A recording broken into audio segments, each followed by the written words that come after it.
क्या आपको लगता है कि आपकी जिंदगी बस एक इत्तेफाक है?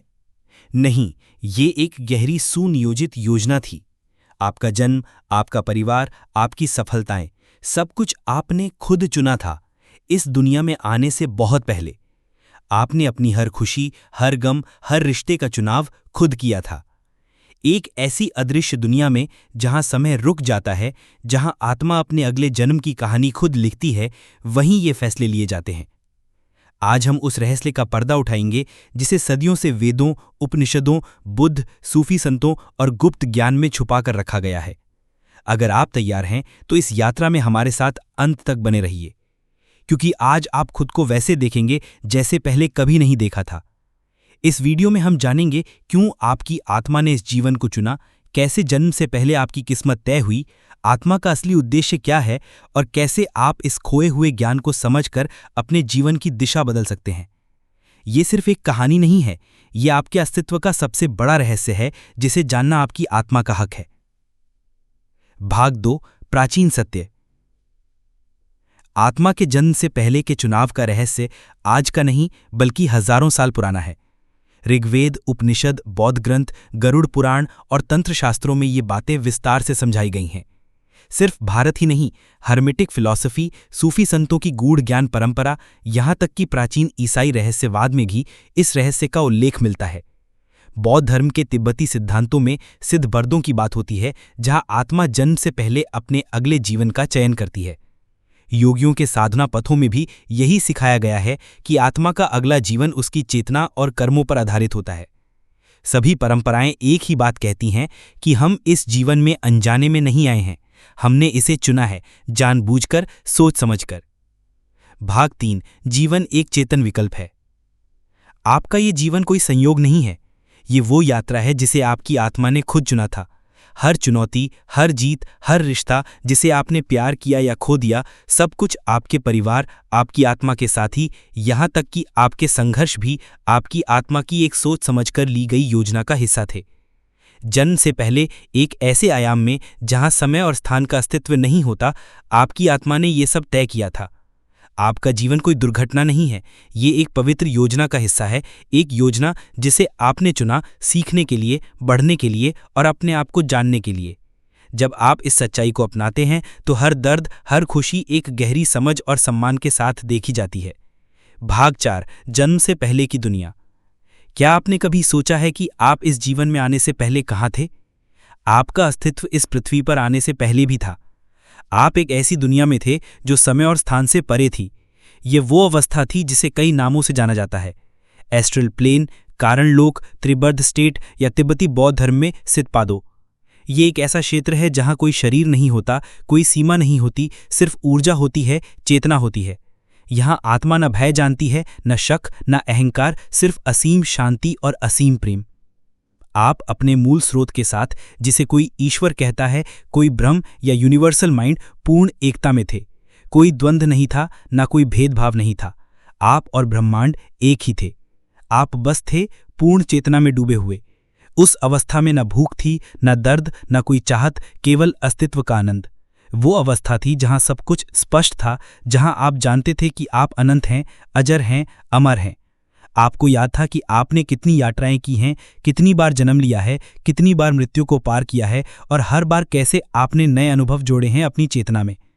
परंतु फिर भी इस पूर्णता के बीच एक हल्की सी चाहत उठती है, एक पुकार कि कुछ नया सीखा जाए, कुछ नया अनुभव किया जाए, क्योंकि अनुभव के बिना चेतना स्थिर हो जाती है और चेतना का स्वभाव है विकास करना, बढ़ना। यही कारण है कि आत्मा फिर से एक नए जीवन की योजना बनाती है। नई चुनौतियां, नई यात्राएं, नए रिश्ते। लेकिन इससे पहले वो अपने पिछले जीवनों का लेखा जोखा देखती है, सीखती है कि कहाँ वो सफल रही, कहाँ अभी और विकास की जरूरत है। और तब उस अदृश्य ब्रह्मांडीय सभा में नई यात्रा का नक्शा तैयार होता है। भाग 5, आत्मा जन्म क्यों लेती है। अब जब आत्मा उस अद्भुत असीम शांति के राज्य में होती है, जहां कोई पीड़ा नहीं, कोई कमी नहीं, तब भी एक गूढ़ पुकार उठती है उसके भीतर से। ये पुकार है विकास की, अनुभव की, प्रेम की गहराइयों को महसूस करने की। क्योंकि सिर्फ शांति में रहना काफी नहीं होता। आत्मा जानती है कि अनुभव से ही चेतना बढ़ती है। केवल चुनौती से ही आत्मा में गहराई आती है। जैसे बीज को अंधेरे मिट्टी में दबकर ही अंकुरित होना पड़ता है, जैसे सोने को अग्नि में तपकर ही शुद्धता मिलती है, वैसे ही आत्मा को भी कठिनाइयों के बीच से गुजरना पड़ता है अपने असली तेज को पाने के लिए। और इसीलिए आत्मा स्वेच्छा से एक नया जीवन चुनती है, एक ऐसा जीवन जिसमें प्रेम है लेकिन साथ में खोने का भय भी, एक ऐसा जीवन जिसमें सफलता का स्वाद है लेकिन साथ ही असफलता की पीड़ा भी, एक ऐसा जीवन जिसमें रिश्तों की मिठास है लेकिन साथ ही बिछड़ने का दुख भी। आत्मा जानती है हर चुनौती, हर दर्द, हर खुशी, हर आंसू एक मोती बन जाएगा उसके विकास के हार में। इसीलिए आत्मा जमीन पर उतरने का निर्णय लेती है। उसने जानबूझकर वो परिस्थितियां चुनी हैं जिनसे गुजरकर वो निखरेगी। इसलिए आपका जीवन कोई दुर्घटना नहीं है। आपके माता पिता, आपका जन्म स्थान, आपकी प्रतिभाएं, आपके संघर्ष सब आपकी आत्मा की गहरी योजना का हिस्सा है। आपने खुद ये जीवन चुना है, हर वो पल जिसे आपने जिया है या जी रहे हैं। ये समझने पर जीवन का हर अनुभव, चाहे वो जितना भी कठिन क्यों ना हो, एक गहरा अर्थ और उद्देश्य ले आता है। आप सिर्फ एक शरीर नहीं हैं, आप एक यात्री हैं एक अनंत यात्रा पर, और इस जीवन की राह आपने खुद चुनी है अपने प्रेम और अपने विकास के लिए। भाग 6, जन्म से पहले की योजना। अब सोचिए, जब आत्मा निर्णय कर लेती है कि वो धरती पर जन्म लेगी, तो क्या ये सब अचानक हो जाता है? क्या वो बस किसी भी जीवन में उतर जाती है? नहीं, ये एक गहरी सूक्ष्म योजना होती है। जन्म से पहले आत्मा एक विशेष क्षेत्र में जाती है जिसे कई परंपराएं बीच का लोक या अंतर जीवन क्षेत्र कहते हैं। ये वो स्थान है जहां आत्मा अपने पिछले जीवनों की समीक्षा करती है। वहां आत्मा देखती है कहाँ उसने प्रेम किया, कहाँ वो भय से संचालित हुई, कहाँ उसने अपनी चेतना को फैलाया और कहाँ वो अज्ञान में फंसी रही। ये समीक्षा कोई सजा नहीं है, ये एक दर्पण की तरह है जो आत्मा को उसकी खुद की सच्चाई दिखाती है। हर कार्य, हर भावना, हर विचार उसके प्रभाव के साथ आत्मा के सामने खुलता है। वो अनुभव करती है कैसे उसके शब्दों ने किसी को आहत किया या उसके प्रेम ने किसी को बचा लिया। और फिर आत्मा तय करती है कि अब उसे आगे क्या सीखना है, कौन से पाठ अधूरे हैं, कौन से गुणों को और गहरा करना है। इस योजना में आत्मा अकेली नहीं होती, उसके साथ होते हैं उसके आध्यात्मिक मार्गदर्शक, जिन्हें आप स्पिरिट गाइड्स भी कह सकते हैं। ये गाइड्स उसकी मदद करते हैं, उसे विकल्प दिखाते हैं। आत्मा को संभावित जीवन दिखाए जाते हैं, जैसे कि एक विशाल स्क्रीन पर हर जीवन के साथ अलग अलग चुनौतियां, अलग अलग अवसर, अलग अलग रिश्ते। आत्मा महसूस करती है कि इस जीवन से उसे सबसे ज्यादा विकास मिलेगा। फिर वो चुनती है अपने माता पिता, परिवार की स्थिति, देश, संस्कृति, समय, यहाँ तक कि विशेष प्रतिभाएं और चुनौतियां भी। हाँ, आपने अपनी शक्तियां भी चुनी और अपनी कमजोरियां भी। आपने तय किया कि किस बीमारी से जूझना होगा, किस दुख से गुजरना होगा, किस प्रेम को अनुभव करना होगा, क्योंकि हर अनुभव आपकी आत्मा को मांझने वाला था। लेकिन याद रखिए, ये योजना लोहे की दीवार नहीं थी, ये एक ब्लूप्रिंट था जिसमें विकल्प थे, संभावनाएं थी। आपके पास हमेशा स्वतंत्र इच्छा थी। आपकी आत्मा ने वो सबसे सुंदर खेल चुना था जहां हर चाल, हर चुनौती उसके विकास का एक उपहार बनने वाली थी। अब सोचिए, जब भी आपको लगे कि जीवन अन्यायपूर्ण है, कि कोई दुख व्यर्थ है, तो याद रखिए ये सब एक बड़ी गहरी प्लानिंग का हिस्सा है जिसे आपने खुद अपनी आत्मा से चुना था। भाग 7, कर्म का महत्व। अब बात करते हैं एक गहरे नियम की जो हर आत्मा की यात्रा को दिशा देता है। ये नियम है कर्म का नियम। कर्म का मतलब क्या है? बहुत सरल भाषा में कहें तो हर कार्य, हर भावना, हर सोच एक ऊर्जा बनाती है। ये ऊर्जा कभी नष्ट नहीं होती, ये लौटकर आती है, कभी इस जीवन में, कभी अगले में, गहरी आवाज में। जैसे बीज बोने से वैसा ही फल आता है, वैसे ही हर कर्म अपना परिणाम साथ लेकर आता है। अगर आपने प्रेम का बीज बोया तो प्रेम की फसल पाई, अगर आपने घृणा का बीज बोया तो पीड़ा की फसल मिली। लेकिन ध्यान दीजिए, कर्म कोई सजा नहीं है, ये सिर्फ सिखाने का तरीका है। कर्म एक शिक्षक है जो आत्मा को उसके हर क्रिया के असर का अनुभव कराता है, ताकि वो समझ सके कैसा बनना है और क्या छोड़ना है। आपका वर्तमान जीवन आपकी पिछली यात्राओं का प्रतिबिंब है। कुछ घटनाएं जो आपको समझ नहीं आती, वो पुराने कर्मों के फल हो सकते हैं। कभी आपने किसी का सहारा बना था, आज कोई आपके लिए बनता है। कभी किसी के दिल को तोड़ा था, आज आप खुद टूटने का दर्द महसूस करते हैं। ध्यान दीजिए, इसका मतलब ये नहीं कि आप पीड़ित हैं, बल्कि आप एक सच्चे योद्धा हैं जो सीख रहा है, बढ़ रहा है। कर्म 2 स्तर पर काम करता है। पहला है संचित कर्म, यानी सारे पुराने कर्मों का भंडार, और दूसरा है प्रारब्ध कर्म, यानी इस जीवन में जो कर्म आपको भुगतने या सीखने के लिए मिले हैं, जो आप आज अनुभव कर रहे हैं, वो प्रारब्ध कर्म का परिणाम है। लेकिन जो आप आज सोचते हैं, करते हैं, वो आपका भविष्य बना रहा है। मतलब साफ है, भविष्य आपके हाथ में है। आज का हर छोटा कदम, हर छोटी दया, हर छोटी क्षमा आपके अगले पथ को उज्जवल बना सकता है। तो जब भी कोई कठिन समय आए, अपने आप से पूछिए, मैं इस अनुभव से क्या सीख सकता हूँ, क्योंकि सच्चा ज्ञान कष्टों को भी वरदान में बदल सकता है। कर्म एक जंजीर नहीं है, ये एक सीढ़ी है जिस पर चढ़कर आत्मा खुद को पूर्णता तक ले जाती है। भाग 8, आत्मिक अनुबंध और आत्मा समूह। अब जरा सोचिए, क्या यह संभव है कि आपके जीवन में जो भी लोग आए हैं उनसे आपकी मुलाकात एक संयोग नहीं बल्कि एक पूर्व निर्धारित योजना का हिस्सा हो? जी हाँ, ये सच्चाई है। हम जन्म से पहले कुछ आत्माओं के साथ आत्मिक अनुबंध करते हैं। ये अनुबंध सीखने, बढ़ने और विकसित होने के लिए किए जाते हैं। आपके माता पिता, आपके मित्र, आपके प्रेमी, यहाँ तक कि वे लोग भी जिन्होंने आपको दुख पहुंचाया, सबके साथ कोई ना कोई गहरा आत्मिक समझौता होता है। कुछ आत्माएं आपका सहारा बनती हैं, कुछ आपको चुनौती देती हैं, कभी सिखाने के लिए प्रेम देती हैं तो कभी कठोर सबक भी। लेकिन जान लीजिए, हर मुलाकात का एक उद्देश्य है। कभी कभी कोई आत्मा कठिन भूमिका निभाती है ताकि आप क्षमा करना सीख सकें या अपनी शक्ति पहचान सकें। भाग 9, आध्यात्मिक मार्गदर्शक और आत्मा का चुनाव। अब सोचिए, जब आत्मा अपना अगला जन्म चुनती है तो क्या वो अकेली होती है? नहीं, इस पवित्र प्रक्रिया में आत्मा के साथ होते हैं उसके आध्यात्मिक मार्गदर्शक। ये मार्गदर्शक बड़ी प्रेमपूर्ण ऊर्जा वाले दिव्य प्राणी होते हैं जिनका एकमात्र उद्देश्य है आपकी आत्मा को रास्ता दिखाना। वे आपको आपकी कमजोरियों और शक्तियों का आईना दिखाते हैं, आपको चुनौतियां और अवसर दोनों समझाते हैं। जब आप एक नया जीवन चुनते हैं, ये मार्गदर्शक आपके साथ मिलकर योजना बनाते हैं।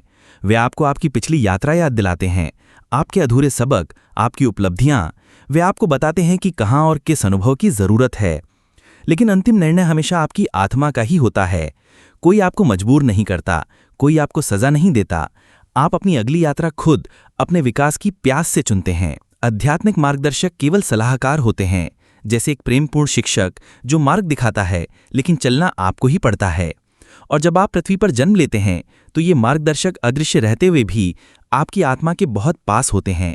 वे संकेतों के जरिए, सपनों के जरिए, अचानक आने वाली समझदारी के जरिए आपका मार्गदर्शन करते रहते हैं। जब कभी जीवन कठिन लगे या राहत धुंधली लगे, याद रखिए, आप कभी अकेले नहीं हैं। आपके साथ हैं आपके आध्यात्मिक साथी। बस जरूरत है उनकी फुसफुसाहट को सुनने की, अपने दिल की आवाज को पहचानने की। आप एक दिव्य टीम के साथ आए हैं जो हर पल आपके पीछे खड़ी हैं। भाग 10, स्वतंत्र इच्छा यानी फ्री विल। अब एक और गहरी सच्चाई को जानिए। भले ही आपकी आत्मा ने इस जीवन की योजना बनाई हो, फिर भी आपको मिली है स्वतंत्र इच्छा। हाँ, आपके जीवन का ब्लूप्रिंट बना है, लेकिन रास्ता तय करना हमेशा आपके हाथ में है। हर मोड़ पर, हर फैसले पर आपके पास होता है चुनाव का अधिकार। आप चुन सकते हैं कठिनाइयों से डरकर भागना या उनका सामना कर सीखना। आप चुन सकते हैं क्रोध और घृणा में फंसना या क्षमा और प्रेम का मार्ग अपनाना। आपका व्यवहार, आपके निर्णय ही तय करते हैं कि आप अपने लिए बनाई गई योजना को कैसे निभाते हैं। कभी कभी कोई सीख आप जल्दी समझ लेते हैं तो जीवन आसान हो जाता है। कभी कभी अहंकार या डर के कारण सीख को टालते हैं तो जीवन और चुनौतीपूर्ण बन जाता है। यही कारण है कि कोई भी भविष्यवाणी, कोई भी जन्मपत्री आपके पूरे जीवन को पूरी तरह नहीं बता सकती, क्योंकि हर पल आप अपनी नई संभावनाएं गढ़ रहे हैं। यही है आत्मा का असली खेल, योजना बनाना और फिर स्वतंत्र इच्छा से उसे जीवंत करना। आपका भविष्य पत्थर पर लिखी कहानी नहीं है, ये एक प्रवाह है जिसे आप अपने विचारों, भावनाओं और कर्मों से आकार देते हैं। हर बार जब आप प्रेम चुनते हैं, हर बार जब आप माफी चुनते हैं, हर बार जब आप साहस चुनते हैं, आप अपने जीवन को नई ऊंचाइयों पर ले जाते हैं। तो अगली बार जब जिंदगी आपको किसी मोड़ पर खड़ा करे, याद रखिए, चुनाव आपका है। आप निर्माता हैं अपने भाग्य के, अपनी कहानी के, और यही आपकी सबसे बड़ी शक्ति है। भाग 11, भूलने का पर्दा, व्हील ऑफ फॉरगेटिंग। तो अगर आत्मा ने सब कुछ पहले से तय कर लिया तो हमें ये सब याद क्यों नहीं रहता? क्योंकि जन्म लेते समय हम सबके ऊपर डाला जाता है भूलने का पर्दा। ये पर्दा हमें भुला देता है हमारी पिछली जिंदगियां, हमारी बनाई गई योजना, हमारा असली दिव्य स्वरूप। ये भूलना कोई सजा नहीं है, ये एक वरदान है। अगर आप सब कुछ याद रखते तो क्या आप सच में सीख पाते? अगर आपको पहले से हर दर्द, हर चुनौती का ज्ञान होता तो क्या आप दिल से अनुभव कर पाते?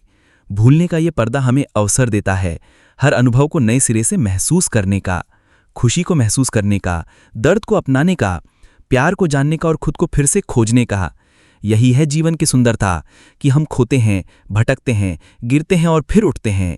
इस भूलने के पर्दे के बावजूद आत्मा के संकेत हमारे साथ होते हैं, कभी किसी सपने में, कभी किसी अचानक आई भावना में, कभी किसी अजनबी की बात में हमें अपनी आत्मा की झलक मिलती है। ये इंट्यूशन, ये छोटे छोटे डेजा वू के पल, ये भीतर से उठती आवाज़, यही तो आत्मा की याद दिलाते हैं। हमारे जीवन की असली यात्रा यही है, भूलने के बाद फिर से याद करना कि हम कौन हैं, क्यों आए हैं, क्या बनना है। यही है असली जागृति, यही है असली मुक्ति की ओर पहला कदम। भाग 12, भौतिक दुनिया एक शिक्षण स्थल। अब सवाल उठता है, आखिर आत्मा को सीखने के लिए कहाँ भेजा जाता है? उत्तर है भौतिक दुनिया, यानी ये संसार जिसमें आप और हम जी रहे हैं। ये संसार कोई साधारण जगह नहीं है, ये एक विशाल पाठशाला है जहां आत्मा को असली इम्तिहान दिए जाते हैं। यहाँ सब कुछ है, सुख दुख, प्रेम विरह, सफलता असफलता, हर भावना, हर संघर्ष एक सबक लेकर आता है। अगर आत्मा केवल प्रकाश और आनंद में रहती तो वो धैर्य कैसे सीखती, माफी कैसे जानती, संघर्षों में अपने भीतर की दिव्यता को कैसे पहचानती। यही वजह है कि इस संसार में सीमाएं रखी गई हैं। समय, दूरी, मृत्यु और भावनाओं का उतार चढ़ाव, ये सीमाएं हमें चुनौती देती हैं, हमें मजबूर करती हैं खुद को तलाशने के लिए। इस घने अंधेरे में ही हम अपने भीतर के प्रकाश को ढूंढते हैं।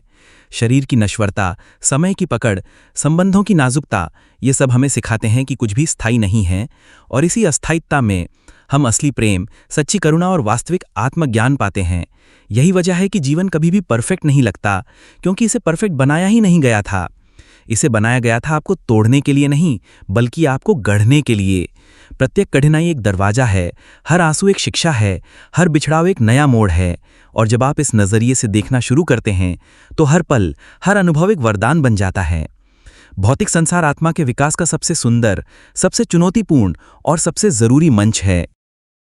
भाग 13, मृत्यु के बाद। तो जब शरीर समाप्त हो जाता है तो क्या कहानी वहीं खत्म हो जाती है? नहीं, ये तो एक नए अध्याय की शुरुआत होती है। मृत्यु के बाद आत्मा एक विशेष अवस्था में प्रवेश करती है जिसे कहते हैं इंटर लाइफ, यानी मृत्यु के बीच की दुनिया। ये एक ऐसा स्थान है जहां ना शरीर है, ना समय, सिर्फ चेतना है। यहां आत्मा रुकती है, आराम करती है, सोचती है और अपने पिछले जीवन का गहराई से निरीक्षण करती है। इसे लाइफ रिव्यू कहा जाता है। इसमें आत्मा अपने पूरे जीवन को देखती है, लेकिन सिर्फ यादों की तरह नहीं, बल्कि आत्मा खुद महसूस करती है अपने हर कार्य का प्रभाव। किसी को दी गई खुशी या पहुंचाया गया दुख, सब कुछ खुद अनुभव करती है। ये कोई दंड नहीं है, न ही कोई बाहरी न्याय, यह है आत्मा की अपनी अंतरात्मा का दर्पण। इस समीक्षा के दौरान आत्मा सीखती है कहाँ उसने प्रेम चुना, कहाँ उसने भय को अपना लिया। इंटर लाइफ में आत्मा को ये मौका भी मिलता है अपने कर्मों को समझने का, अपने अगले कदमों की योजना बनाने का। ये एक बहुत सुंदर, करुणामय प्रक्रिया है जहां आत्मा को न तो आरोपित किया जाता है, न सजा दी जाती है, बस सीखने का अवसर दिया जाता है। ये समय अलग अलग आत्माओं के लिए अलग अलग होता है। कुछ जल्दी आगे बढ़ती हैं, कुछ लंबा विश्राम लेती हैं। इंटर लाइफ में आत्मा अपने सोल ग्रुप से मिलती हैं, उन आत्माओं से जो हमेशा उसके साथ रही हैं। ये एक पुनर्मिलन जैसा होता है जहां प्रेम, समझ और अपनापन भरा होता है। फिर जब आत्मा तैयार हो जाती है तो वो एक नया जीवन चुनने की प्रक्रिया शुरू करती है। लेकिन क्यों? क्योंकि आत्मा जानती है सीखने का सिलसिला अभी खत्म नहीं हुआ, यात्रा अभी बाकी है। भाग 14, यात्रा का अंतिम लक्ष्य, मुक्ति। तो आत्मा बार बार जन्म लेती है, सीखती है, बढ़ती है, अनुभव करती है, लेकिन क्या ये यात्रा कभी पूरी होती है? हाँ, इस यात्रा का एक अंतिम लक्ष्य है मोक्ष, यानी जिसे हम कहते हैं मुक्ति। मुक्ति का अर्थ है जन्म और मृत्यु के चक्र से पूरी तरह से मुक्त होना। जब आत्मा हर सबक सीख लेती है, अपने कर्मों को संतुलित कर लेती है और अपने भीतर के परम सत्य को पहचान लेती है, तो उसे फिर से जन्म लेने की आवश्यकता नहीं रहती। ये वो अवस्था है जहां आत्मा पूर्ण चेतना में विलीन हो जाती है, जहां न कोई भय है, न कोई लालच, न कोई अलगाव, न कोई संघर्ष। ये एक ऐसी शांति है जो शब्दों से परे है। मुक्ति को अलग अलग परंपराओं में अलग अलग नामों से जाना जाता है। हिंदू धर्म में मोक्ष, बौद्ध धर्म में निर्वाण और अन्य परंपराओं में आत्म साक्षात्कार, जागृति या मुक्ति। मुक्ति कोई भागने की प्रक्रिया नहीं है, ये जीवन को पूरी तरह स्वीकार कर हर बंधन से ऊपर उठने की कला है। मुक्त आत्मा जानती है कि वो स्वयं ब्रह्म है, वो प्रेम है, वो प्रकाश है। मुक्त आत्मा चाहे तो उच्च लोकों में विश्राम कर सकती है या फिर से सेवा के लिए वापस आ सकती हैं, मनुष्यों को जागरूक करने, प्रेम का संदेश फैलाने। ऐसे ही प्रबुद्ध आत्माओं को हम जानते हैं गुरु, अवतार, बोधिसत्व या संतों के रूप में। वे अपना व्यक्तिगत सुख त्याग कर हम सबकी मदद के लिए लौटते हैं। उनका एक ही संदेश होता है, तुम वही हो जिसे तुम खोज रहे हो। प्रेम ही सत्य है। जागो, याद करो कि तुम कौन हो। और इसीलिए आत्मा की सबसे महान यात्रा है अपने दिव्य स्वभाव को पहचानना और फिर उस पहचान में पूरी तरह से जीना। अगर इस यात्रा ने आपके दिल को छुआ है, अगर आप भी महसूस करते हैं कि आप सिर्फ एक शरीर नहीं बल्कि एक अनंत आत्मा है, तो नीचे कमेंट में एक शब्द जरूर लिखिए, जागृति। हाँ, सिर्फ जागृति लिखिए, क्योंकि जब आप ये शब्द लिखते हैं तो आप अपने भीतर की शक्ति को पहचानते हैं और एक नई शुरुआत करते हैं। ये चैनल सिर्फ एक यूट्यूब चैनल नहीं है, ये एक आंदोलन है, एक परिवार है उन आत्माओं का जो जाग रहे हैं, जो सच को जानना चाहते हैं। अगर आप इस परिवार का हिस्सा बनना चाहते हैं तो चैनल को सब्सक्राइब करें और इस ज्ञान को अपने दोस्तों और अपनों तक शेयर करें। हर शेयर, हर सब्सक्रिप्शन हमारी सामूहिक चेतना को और मजबूत करेगा।